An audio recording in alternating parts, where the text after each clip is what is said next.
Hello and welcome to the 67th episode of the Machine Ethics Podcast. In this episode, we're talking to Ryan Carrier of ForHumanity. This conversation was recorded on the 13th of December 2021. We talk about the positivity of the ForHumanity community, Ryan's adage, move fast and break people, trust, oversight, governance, privacy, cybersecurity and bias, contributing towards topics in independent audits of AI systems, creating an infrastructure of trust, companies disclosing found risks and the ethical decisions they make, human well-being as the whole point of business, and the fact that no one is compliant with GDPR. To find more episodes from us, you can go to machine-ethics.net. You can also contact us at hello@machine-ethics.net. You can follow us on Twitter at machine_ethics, Instagram, Machine Ethics Podcast. And if you can support us on Patreon, patreon.com/machine ethics. Thank you so much for your support and for listening, and I hope you enjoyed this interview with Ryan. Hi, Ryan. Ben, nice to see you. It's lovely to see you. Thank you so much for coming on. If you could just quickly introduce yourself, who you are, and what do you do? My pleasure. My name is Ryan Carrier. I am the founder and executive director of ForHumanity, which is a 501c3. That's a tax exemption in the United States, but kind of commonly known. But we are a public charity, and the mission is pretty simple. We examine and analyze downside risk associated with AI and autonomous systems. And where possible, we want to engage in risk mitigation, because if we can mitigate all of these downside risks, then we get the best possible benefit for humanity. And that's where this huge, overly ambitious name came from. I love it. It is 100% ambitious, but it's kind of like, from what I've seen of your work so far, it's been huge. It's just been full of, as far as I can tell, like positivity. So I guess the name almost reflects how you are kind of operating. There's a lot to be said for that. It keeps us focused on two things. It keeps us focused on who do we work for? Like, when everyone who's in ForHumanity is a volunteer. So when they spend their time here, when they put their thoughts and energy and their minds towards these problems, they know who they're working for. It's a very distinct bias. We are trying to help people, not corporations, not governments. We're trying to help people. And then when you say ForHumanity, it's like, well, you can't be for everybody. It's almost impossible to be for everybody. But actually what it reminds us of is that we can be more and more and more and more inclusive of the people who we are working for. And so we strive for that every day. And the net result of that is exactly what you've picked up on, which is, that positivity. People come to ForHumanity because they feel like they can help, and we love that. Yeah. And I think that's definitely one of the things that attracted me to, I almost feel like I'm a lurker, to lurk in the community. I participate, I lurk. I'm interested to see how things evolve and what's going on. And I guess today it's interesting for me to really understand how you feel about how it's going, what the priorities, what the future looks like, and how do we get there and all that sort of stuff. But just to percolate in your brain, Ryan, sorry, before we get there, we ask every interviewee, what is AI? That's a great question. So I used in the mission statement AI and autonomous systems, and we do that for a very specific reason. Rather than define AI, which it becomes very hard to do. In fact, the technical words we use now are artificial intelligence, algorithmic, and autonomous systems. Not because I know necessarily where AI finishes and algorithmic systems start, and then how that but because actually that gives us the all-encompassing perspective of the systems that we aim to have some governance, oversight, and accountability to. But I do have an answer for you, which is we view artificial intelligence as replacing the human brain or the human decision-making process in systematic form. And then we partner that with autonomous systems because now we can replicate the rest of the human experience, my dexterity, my fingers, my mouth, my eyes, my senses, the sum of which, so the brain and the thought process and problem solving combined with that human dexterity, the combination of AI and autonomous systems allows us to replicate human tasks. And so by thinking in this holistic way, what we feel like we're capturing is how the human is either in the equation or maybe being replaced by the equation. And we want to govern that process or make sure we're examining those systems. Does that make sense? Yeah, totally. It's quite a broad definition, but I guess you've honed in on the capabilities of the technology to, augment or replace or do some extra thing that our brains would normally do or have access to do, that sort of thing. Yes. And it kind of doesn't matter what the technology is in that use case. Yeah, and there's a good comparison to the human, right? Some humans will solve a math problem this way, and others will solve it in a different way, and that's okay as long as we reach the same conclusion, as long as we have a ground truth on what is fact in that particular case. Then kind of how you get there isn't really that big a deal. So I think you're thinking about at least how we're thinking about it the correct way. Right.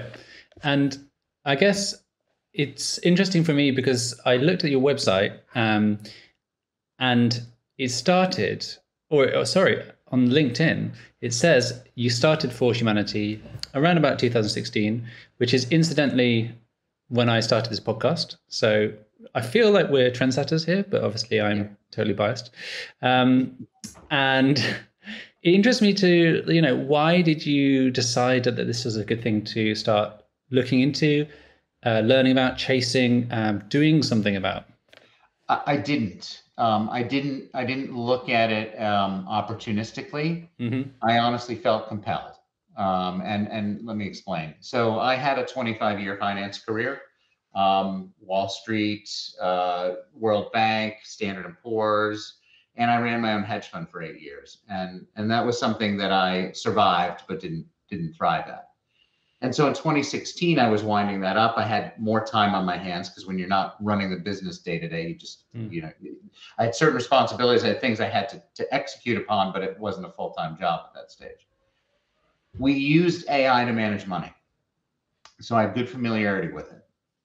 But more importantly, I think we reached a measure of a tipping point where I was examining the landscape. I was examining the risk management culture coming out of Silicon Valley, or lack thereof, I should say. Yeah. I was seeing move fast and break things, but I was seeing move fast and break people and communities and relationships and democratic institutions. But most importantly, Ben, my boys were 4 and 6 at the time. And I took all of this and I came at it from a risk management background. And I kind of extrapolated out into their future what I saw as kind of the direction that we were heading. And I don't mind sharing with you, I got scared.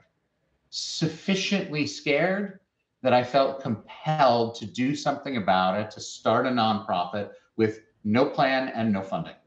So to say that this was an opportunistic decision definitely was not. Mm-hmm. I felt like I had to do it. And honestly, we're still outfunded and I'm still doing it and I'm spending a ton of time doing it. So I still feel like we have to do it. But now there's more impetus to it in the sense that, we have 700 people from 48 countries in ForHumanity. And now I also feel compelled to support them and support their passions and their drive and their energy. So there's a lot of things sort of headed in the direction that we're headed. Awesome. If you don't mind, can I dig a little bit deeper? Because I feel like from my personal point of view, I have a similar kind of jumping off point where I saw things, if I could see down the road and I wasn't too happy about how things were going. Was it to do with the companies, the technology itself, like the ideas around how people were thinking about the technology? What was it that was initially kind of making you grimace and make that decision? It's I mean, look, I had a 25-year finance career, meaning I'm in the business making very good money on the back of other people making money or building wealth. So let's not pretend that I'm some great altruist here or anything like that. What I saw was too much power, too much control, and influence over literally how people were interacting. I saw it's the breaking of relationships, the breaking of community. I'll give you a hardcore example. On social media platforms, Twitter, Facebook, whatever, we say things to people we would never say to their face. We do the worst possible things. And it's not right. It's not human. It's not who we are about. It's not bringing about the best of who we are. And, before Social Dilemma, before Coded Bias and sort of more multimedia kind of expressions of this, I understood the nudging and the tweaking and the filtering of feeds and creating, people aren't getting good information. They're getting the information they want that entertains them. And it catches their attention. And I knew that this is not good for who we are. It's not about solving problems and building relationships and building compromise and empathy and just the best of who humanity is. These platforms weren't building it out. And that looked very unsustainable in the long run, right? That looked like it was going to create genuine damage. And again, that's how you create an entity with a name like ForHumanity. It's like, wow, the name didn't come by trying to be too ambitious. It came from saying, look, we increasingly are having this tension with the machines and tools that we're operating, and we're going to be always on the side of making sure the well-being of humans is the first consideration. I mean, it's been a little while now. So I was wondering how that's gone and where we've got to. And I mean, I feel like there's lots of activity. So I was just wondering if you could share some of that excitement and interesting things that are happening with our audience. Yeah, no, happy to. And you said something at the beginning that I want to address too, which is you referred to yourself as a lurker. And I want to make sure that you know that is completely fine. The environment that we are creating, the opportunity that we're creating in terms of the solutions inside of ForHumanity, they are available to people when it's appropriate for them. And so there will be plenty of people inside of ForHumanity who are going to learn and watch and grow. And then at some point in time, the right thing and the right job and the right opportunity, the right volunteer moment will come. So I want you and everyone who's in ForHumanity to understand that is completely okay. Now, circling back to where we've been and where we're sort of headed to. When I started, I wrote a lot of words about future of work, technological unemployment, rights and freedoms in the fourth industrial revolution, transhumanism, data. Should we own our own data?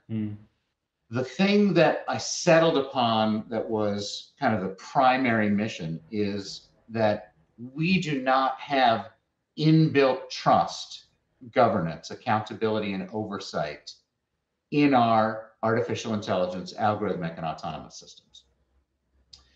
Coming from finance, we have a 50+ year track record of building what I call an infrastructure of trust. Now, if you haven't lived in finance as I have, you might not appreciate what I'm saying, which is there's entire businesses, entire industries, entire investment strategies built on the back of independent audit of financial accounting and reporting. So built on top of these numbers. So necessary for their good function, these industries and businesses and strategies. And yet the people who are relying upon them never check these numbers. And what that tells you is that the trust in how these numbers are generated and processed, produced, is extremely high. Not perfect. I'm not trying to say this industry is perfect, but it's very high level of trust. And so my thought was pretty simple. It was, let's take the good elements of that process and bring it to artificial intelligence and autonomous systems. And so we don't care about debits and credits. We don't care about balance sheets and cash flow statements. That's not relevant to AI, okay? But what we do care about is ethics, bias, privacy, trust, and cybersecurity. A holistic lens of looking at how humans may be impacted by these systems. And so you ask the question, how's it going? I first wrote these words about independent audit of AI systems almost 5 years ago. And so for a few years, it was talk. It was convince, with not a lot of action behind it.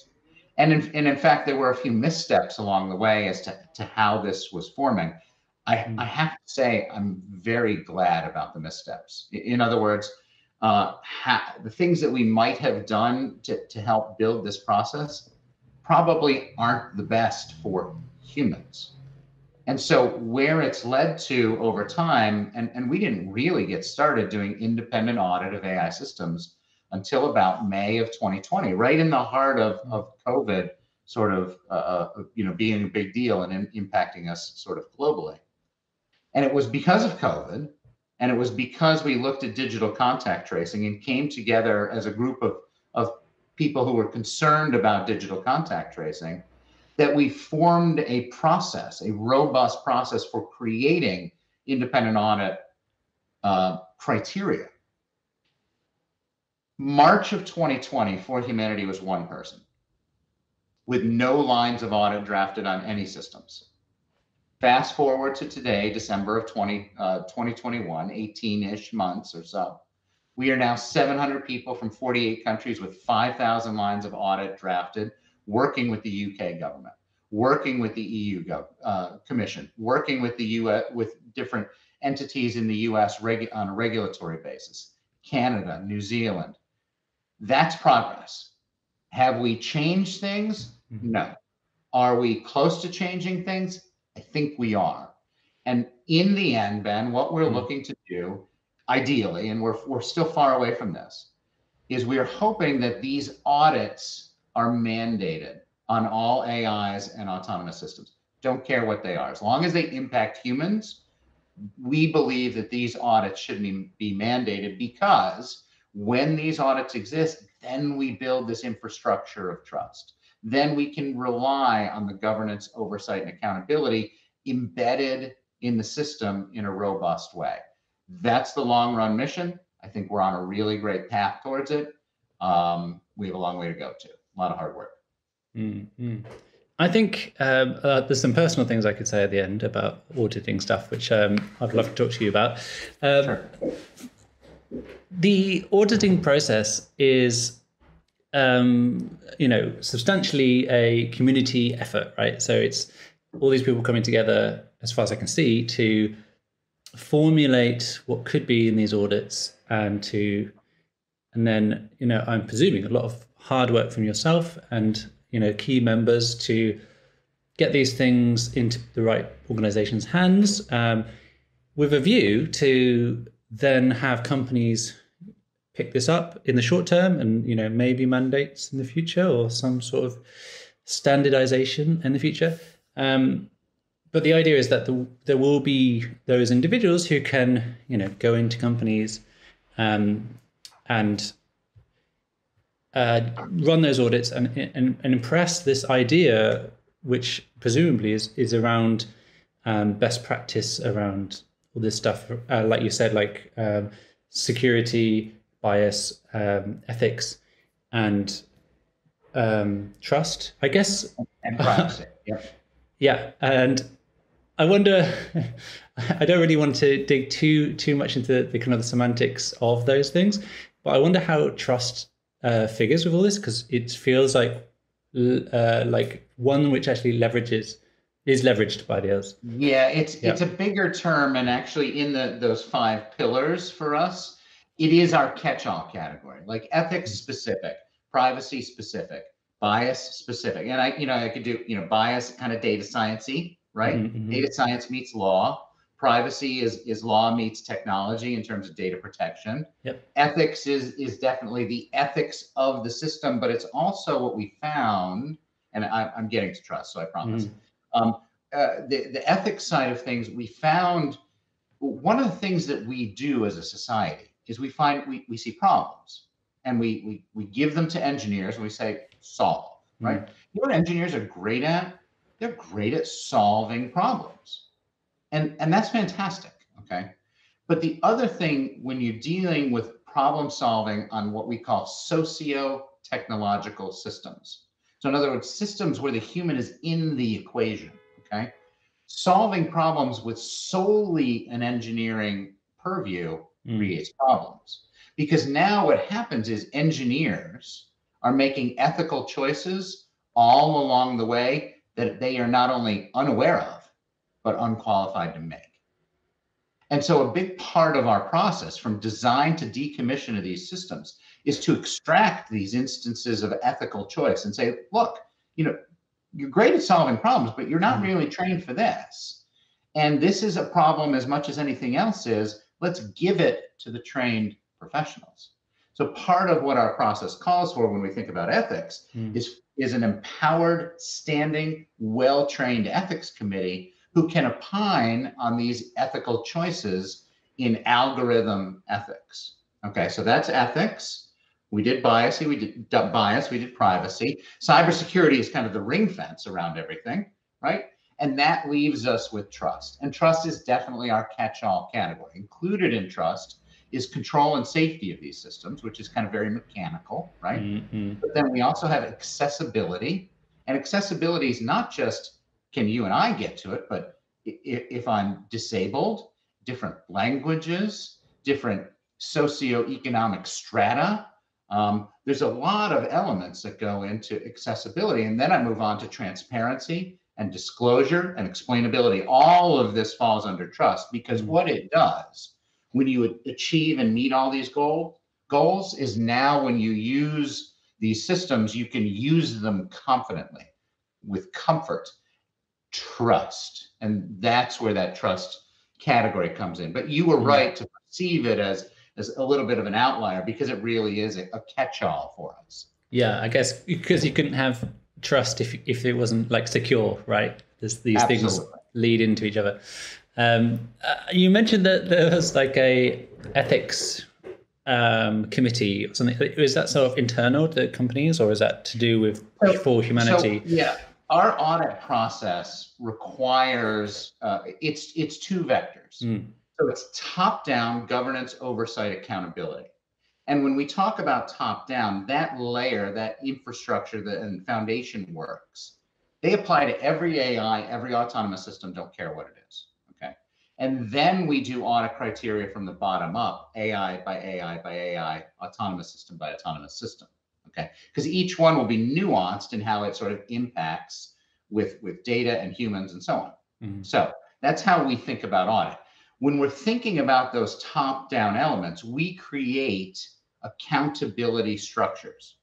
And when we talk about accountability, what we're saying is an ethics committee, algorithmic risk committee, children's data oversight committee, testing and evaluation committee. These are our key structures. They might not have to be there. If you're a 5-person shop, you don't have to have 5 people all on every committee. Like, not the point, right? The point is that we want to be clear that there are assigned responsibilities, duties. There's accountability for things being done to achieve compliance. And most importantly, there's a certain level of training and expertise that goes along with this. And so we highlight all of those issues, and we say, look, if you're going to have an ethics committee, you need people trained in ethics. They have to be thinking about, they have to know how to think about these issues, and more importantly, how to document them, and how to have audit compliance as well. And so, yes, we do call for a standing and empowered ethics committee. to handle these. I'll give you a very specific example. In the UK, there's a fabulous gold standard law called the Children's Code. It's age-appropriate design code. It's creating the interface between children and how data is accessed from children.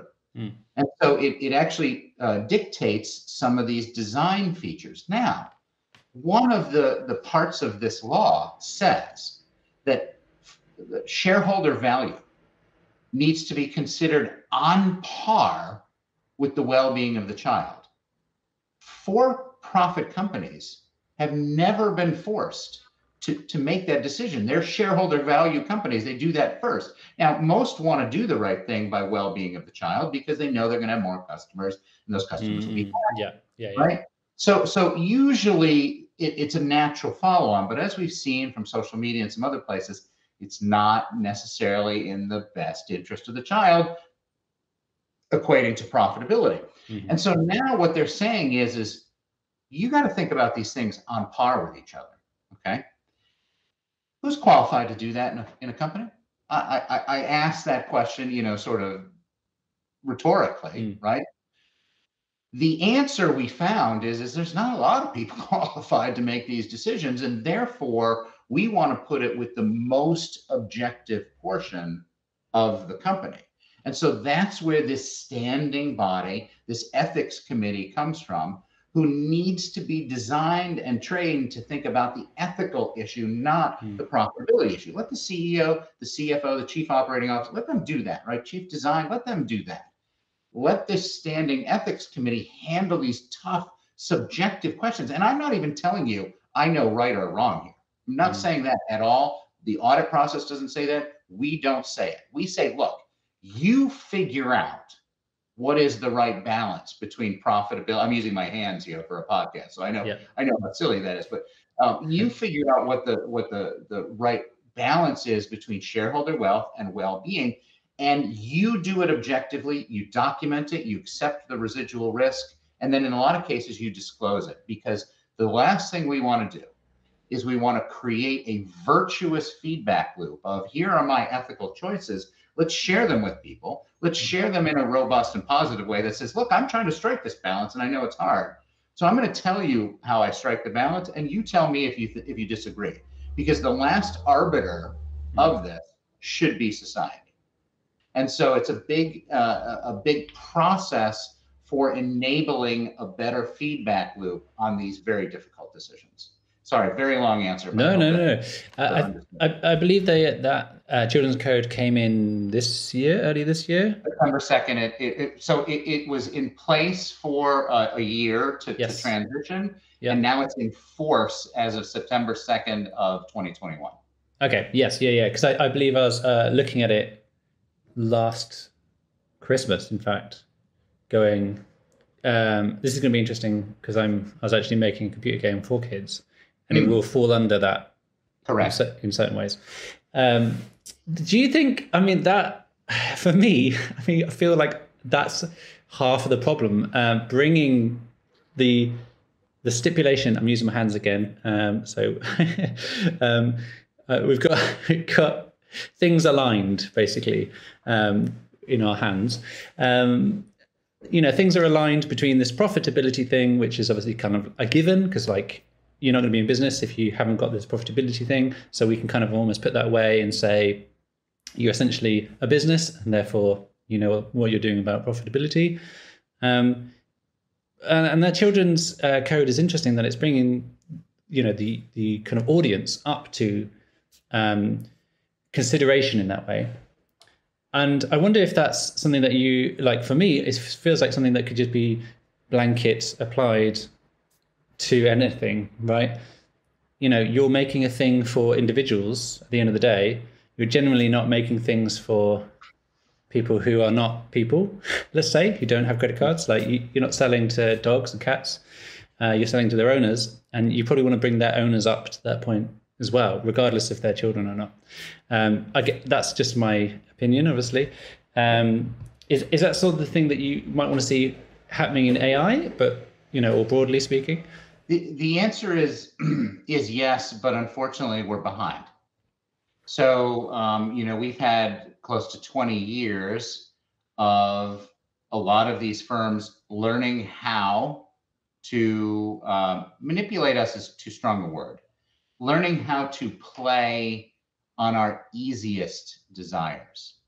And that's what the social dilemma sort of captured, right? Is how does Facebook and other other entities play on the things that make us comfortable, make us, more likely to respond, right? That's what leads to their profitability. And they found amazing ways, unfortunately, which are probably detrimental to us and our human and community relationships, to cause engagement. There's no more natural human reaction than to defend, right?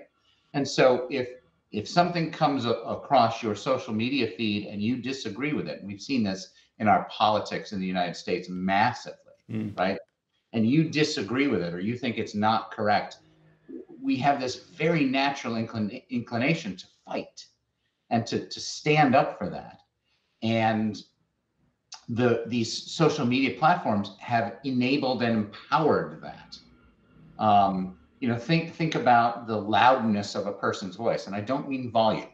I mean its ability to sort of be out there. Well, now with Twitter or Facebook, our opinion, we think, can matter, and so we express it. And I'm not sure that it is the best way to enable our well-being. The number of people who I see hurting because in their families and their relationships, because they're disagreeing with people, is enormous. And here's the thing, this is all built on the back of a socio-technological world that is giving us a false sense of self-sufficiency. Let me explain.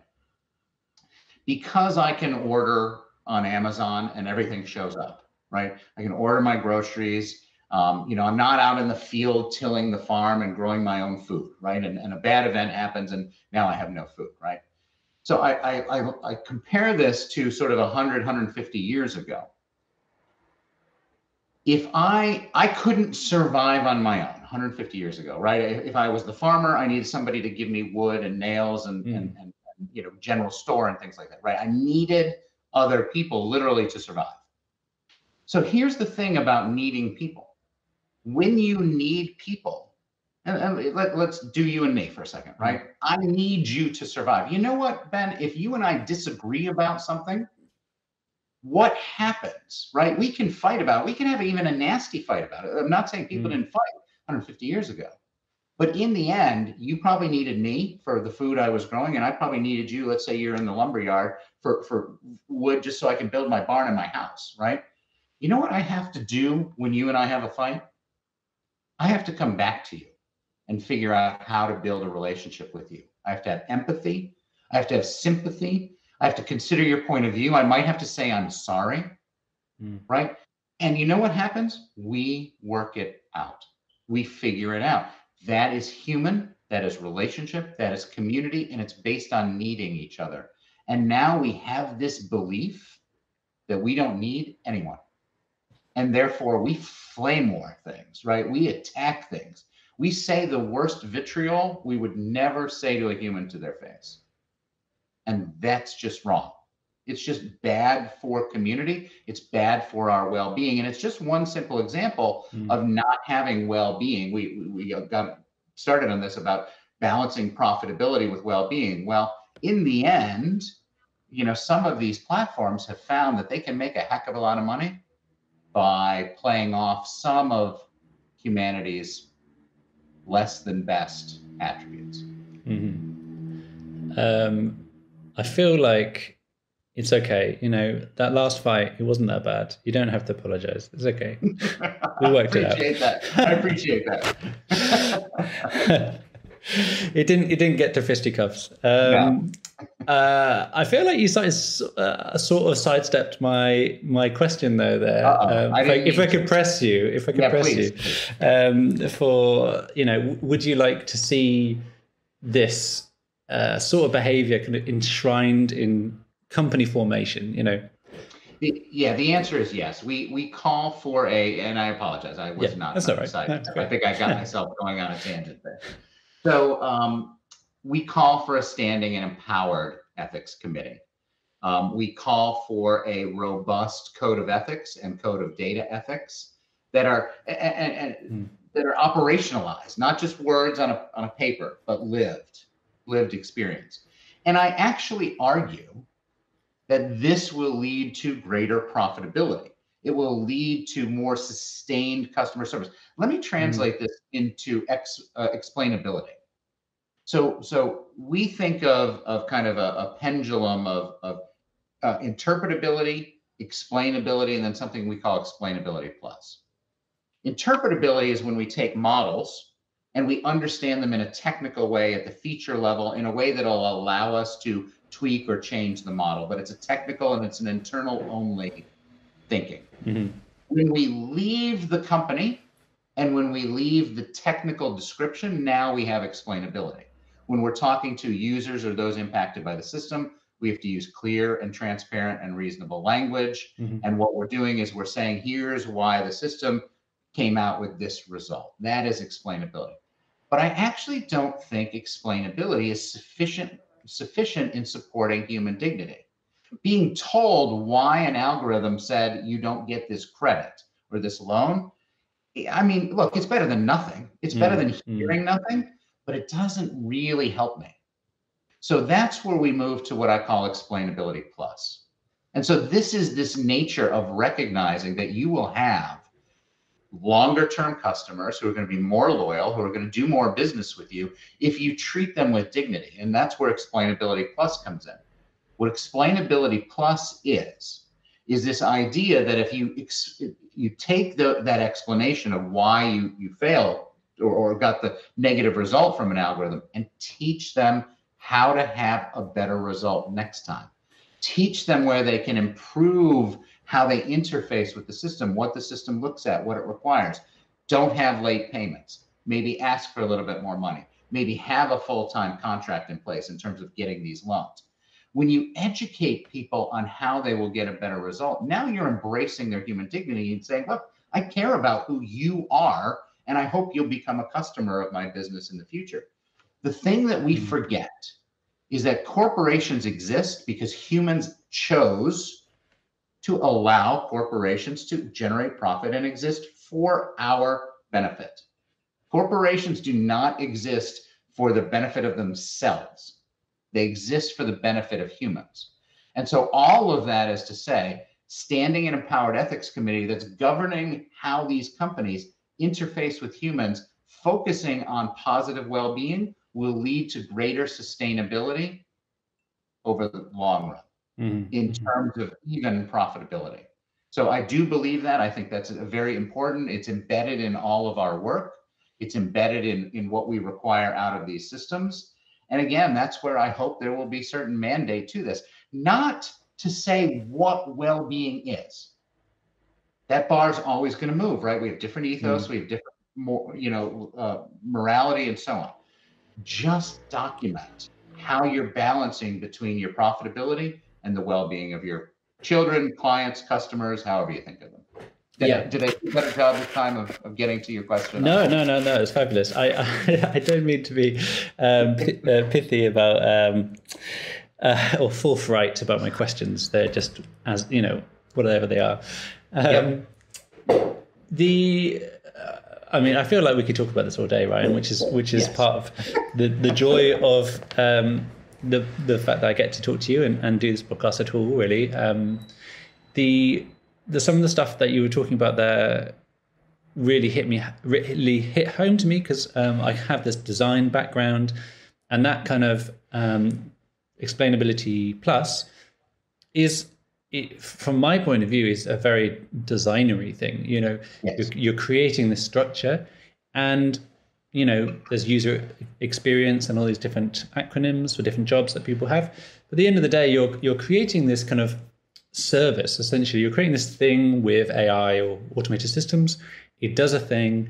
It has some output, and that output can manifest in different ways. And what you're saying is that we need to, or what I think you're saying is that we have to manifest them in a way that actually makes sense for upholding this relationship, this idea that we have these ideals of rights and human dignity and all these words that have meaning to us, and we want to design systems which kind of reflect that, reflect hopefully a world. I always say kind of like that you want your kids to live in, like reflecting back on what we were saying, your parents and things like that. And you don't want your kids or whoever, when they grow up, to have a system that's go, no, you can't get a mortgage or whatever it is, and that be it. You know what I mean? Just be like, okay, I'll go then. Sorry. Sorry, I troubled you. No, you will never be able to buy a house. Right.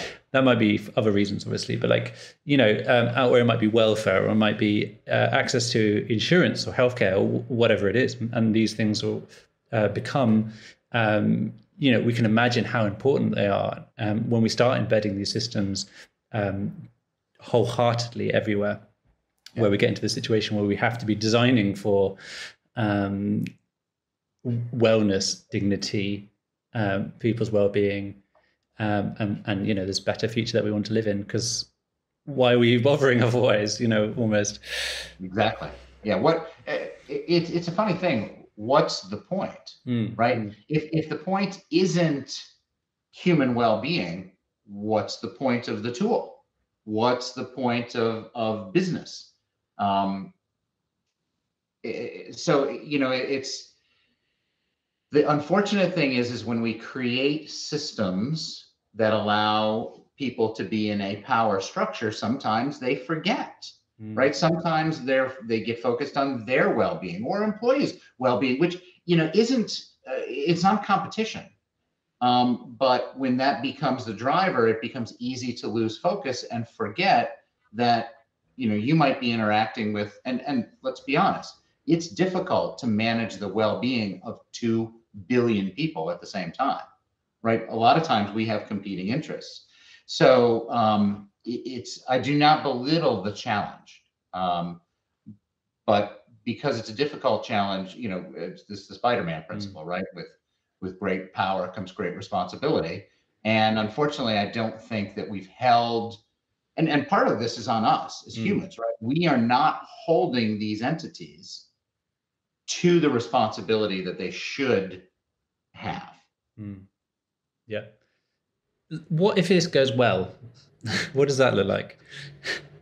So I do believe, and it's not often that someone gets to say this, but I believe what I'm saying.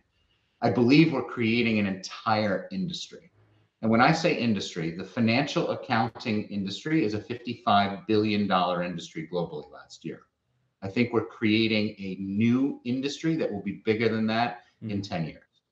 So we are literally at the forefront, day one of creating this industry of embedded governance, oversight, accountability of AI, algorithmic, and autonomous systems. Okay. So I believe this will be a whole industry. I think it will impact every country on the planet. I think it will be embedded into every system that's out there that impacts a human. I think there will be literally thousands upon thousands of people trained in independent audit of AI systems. They won't all be auditors. Some of them will build systems that do a lot of the automated auditing. Some of them will do software integration. Some will provide advice. Some will provide guidance. Some will provide pre-audit service. Some will conduct the final exam audits. Some will sit inside companies and help achieve that compliance. So there's lots of roles to play with this knowledge, but I believe it's an entire industry that will be attached to these systems. And we're literally on day one, and most people don't know how to look at a new industry from day one. They come into an industry years into its existence. And so it's a little bit difficult to get your hands around what this is going to look like. But from our perspective, we will only ever do 2 things as ForHumanity. Number one, we will create the rules. Now that sounds like we have authority. We do not, and we do not seek authority. what we do when we create the rules is we submit them to the authorities and we say, here, is this what you meant? Okay? Yeah. They can say, no, you don't have it. We go back, we do our work, and we come back, and we say, here, is this what you meant, right? So we serve. Yeah.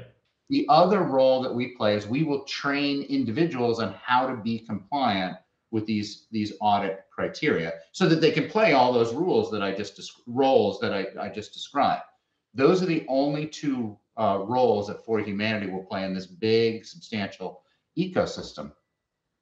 And from there, all of what I'm hoping and imagining will happen will be because of that word that I used before, mandate. In 1973, the audit industry, so these were the practitioners, they came together and they normalized all their audit rules. In the United States, it was called Generally Accepted Accounting Principles. In London, it was International Financial Reporting Standards, or precursors to that eventually became IFRS. Once that happened, and this is kind of an odd twist in history, the SEC in the United States, which was governing how companies were listed on exchanges, they basically said, look, we want all of you to abide by these rules so that we could compare company to company in terms of exchange listings.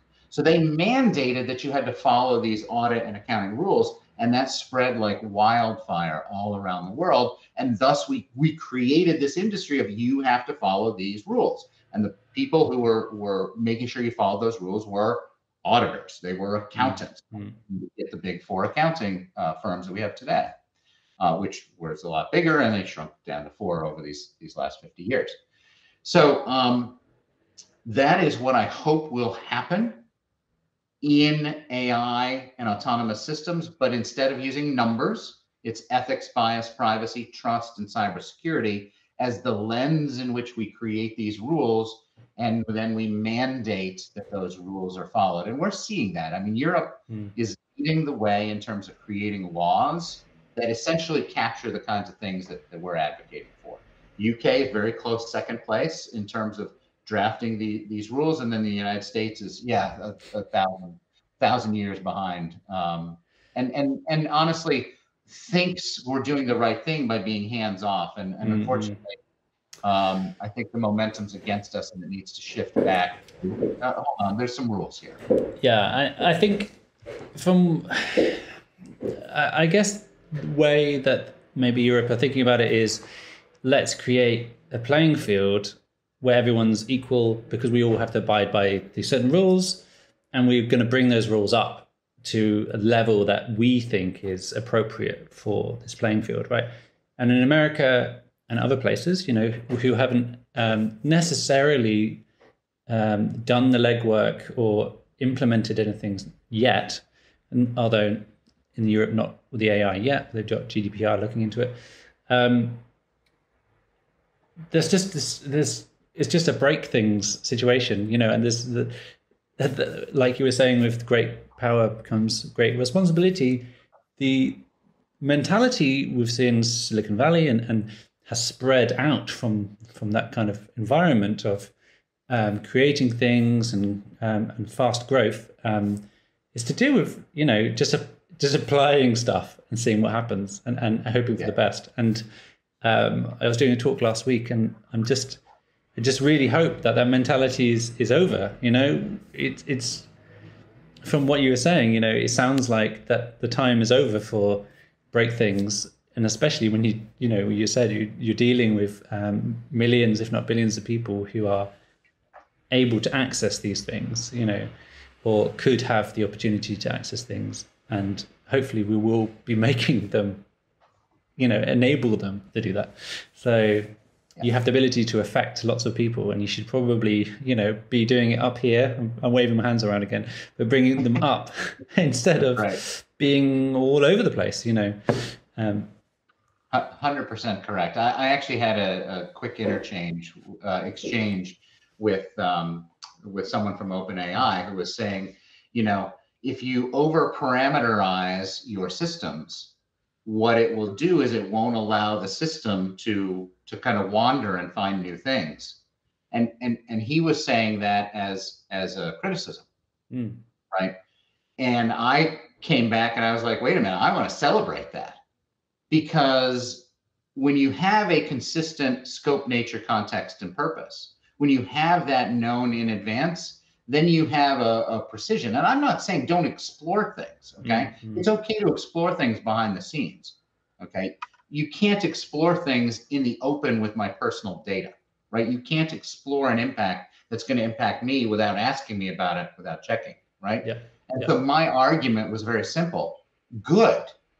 Because if you think there might be somewhere else to move, then have some thought about it and talk to me about it in terms of how you might interact with me and my personal data so that you know that I want to be in that mix. Mm-hmm. And then when you combine that with the world of web scraping and the way that data is just being hoovered up all around the world, it's literally petrifying. And it's really not okay to be operating with people as data without good consent, good reason, good rationale, good control, and so on. Yeah. And I feel like part of that was answered with the GDPR stuff, because there's this big stick that we can now hit people with. Obviously companies, not necessarily, bad actors or hackers or whatever, but these multi-billion-dollar companies, they can, they reasonably can be fined a lot of money if they are seen to be doing something like this. And then by extension, we now have this kind of specificity coming in around the kinds of contexts that we can use AI within what is the AI, European AI code. Yeah, however it finishes. It comes out. There's the start of that process. But I've had a look at it, and I'm enjoying the kinds of things they're pulling out. It's interesting, and it's quite extremely verbose. Obviously, I don't come from a lawyer's background, so it's hard reading. But it's nice that we are getting to the point where we are putting down those lines. This is manipulation is not okay, guys. Right. That's correct. Yes. Yeah. Those sorts of barriers to entry. Yep. Which is fine, and hopefully that's fine. That's not a barrier to innovation that we aren't manipulating people in my mind. Correct. Yeah, exactly. So I feel like, Ryan, do you have anything else that you are dying to get off your chest before I ask you the last question? The podcast? No, nothing jumps to mind. I will say that this has been very easy. I enjoyed the conversation. Would be happy to do it again with you, at an appropriate time. And so, you use that as you will. Mm-hmm. But I think I'm ready for your last question as well. Great. So thanks again, Ryan. The last question we always ask on the podcast is, how do you feel about the future with AI and automated algorithms and things? What things excite you, and what things are you a little bit scared of? Well, I'm still scared about the power and control being wielded by some. You just mentioned GDPR, and GDPR is an excellent law for protecting data. Here's my problem with it. I don't think anyone in the world is compliant with GDPR, not one entity. So it's great to have the law, but until we're all complying with that law in a robust fashion, I still have fear, right? I still have concern about how data is being used and appropriately protected. I am extremely encouraged about our ability to make a difference, seeing the growth, seeing the energy, seeing the way that people approach ForHumanity and lots of other groups that are out there working in a similar place. So I'm encouraged that we will get there. I'm encouraged that we will make a difference with the work that we're doing. And I'm encouraged that we will get to a place where well-being of the human is an important part of the equation and built in a compliance by design sort of way. So I feel very positive about that direction. And now I'm hoping that we can make a difference. Awesome. So with that amazing, positive kind of finishing line, Ryan, thank you so much for your time, your energy, and your skills and your experience. If people want to follow you, get involved, how can they do that? So we have a website. It's https forhumanity.center. So it's pretty easy to find. Anyone can get involved in ForHumanity. The barriers to entry are not very high. It's your email address and signing the code of conduct. Once you do those two things, you are a part of ForHumanity. But as I mentioned kind of earlier in our talk, you can come in and you fulfilled 100% of what I would ever demand of you. So you could sit back and lurk and learn and watch and do nothing, and that's okay. Just know that if you are there and you find things that are interesting and you want to advance things and you stick your hand up, it will get called on. So we have lots of tools, lots of ways that people can be empowered with the things that we do. So you can come and make a difference inside of ForHumanity. The best way to start is to just register on the website and say, I'd love to get involved. I do a personal meeting. You've been through it, Ben, personal onboarding with everybody who comes to ForHumanity. And hopefully that kind of gets you started on how to get plugged into the community. Awesome. Thank you so much for your time, Ryan. My pleasure. Thank you so much, Ben. Hi, and welcome to the end of the podcast. Thanks again to Ryan for coming on the show and for all his hard work at ForHumanity. As I mentioned, I like to lurk and every now and then pop my head above the parapet in the Slack community that they have at ForHumanity. I'm also very excited to participate and just see what kinds of materials they put out there for the Children's Code, GDPR and AI ethics audits they're putting together on their site and part of that community. So I'd also urge you to check those out if you're interested in that area. If you're interested in AI ethics generally, I recently did a talk as part of Tech Ethics London discussing how things have changed over the last 6 years as we've been doing the podcast. So you can find that listed on my website, benbyford.com. Thanks very much, and I'll see you next time.